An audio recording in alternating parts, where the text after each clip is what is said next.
अपमान बेइज्जती केभे तुमर संगे होइछ कि केभे ना केभे तो होइथिबा। केभे हेले तो कही कहिथिबे कि आउ तुई तोर काए औकात अछि, तोर हिम्मत केनता हैला एंता कथा लागबार। तोर चेहरा देखिछु केभे हेले एंता बेइज्जती हेले तुमर रिएक्शन केनता हेबा।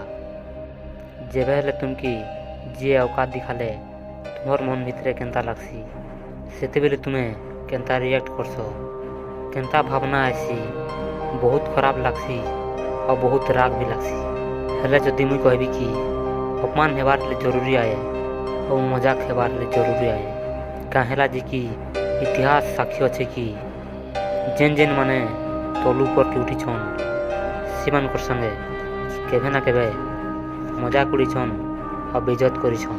छोटिया उदाहरणटे इंग्रेज माने जेतेबेले महात्मा गांधी की रेलगाड़ी नु धक्का मारी बाहर कर देथिले, बहुत बेइज्जती करथिले आ कहिथिले कि तुमे कला इंडियन लोक माने हमर ट्रेन रे बसपार रो योग्य नुह। और सेते बेले महात्मा गांधी स्थिर कले कि तुमे जेनता मते ट्रेन रु बाहर कर देलो एंते ही मुई तुमके हमर देश नु बाहर कर देबी। से गुडे कहिथिबा कथाटा एते बड़ मात्रा रे प्रभाव पकावा बोली केही सपन रे भी भाबी निथिले। निजर कमजोरी की निजर ताकत बनो, निजर अपमान रो बदला निजर सफलता रे नियो। जेते बेले केही अपमान करसन ना सेते बेले निजर भितरे निया जली जाउथिसी, बहुत राग भी लागुथिसी। लोक माने गलतीटा करसन कि सेते बेले ही निजर राग के बाहर कर देसन, झगड़ा लागी पकासन और मारपीट भी हो जासन।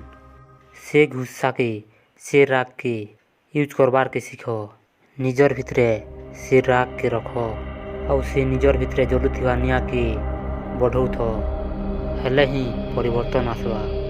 केही भी निजर सम्मान के भूली जाई पारंत, हेले निजर अपमान के केबे हेले नहीं भूलंत।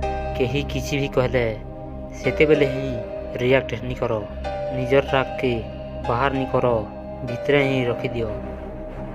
जदि बाहर करबो हेले अपमान तो हेबो, से संगे संगे तुम्हें तुम्हर बदला नहीं पारो कि से इज्जत भी पाई नहीं पारो जेनटा कि तुम्हें चाहूछ। निजर भितरे से गुटे कथा के कहूथ कि तुई कहूथलु ना तुई चेहरा देखिछु केबे हेले दिने एंता आसबा कि तुई मोर चेहरा देखबा के हेले तरसी जीवु। कहिथलु ना कि तोर औकात काना है, मोर औकात के मुई नहीं बते, मोर समय बतावा। जेते बेले समय बदलिसी सेते बेले सभे बदलिसन।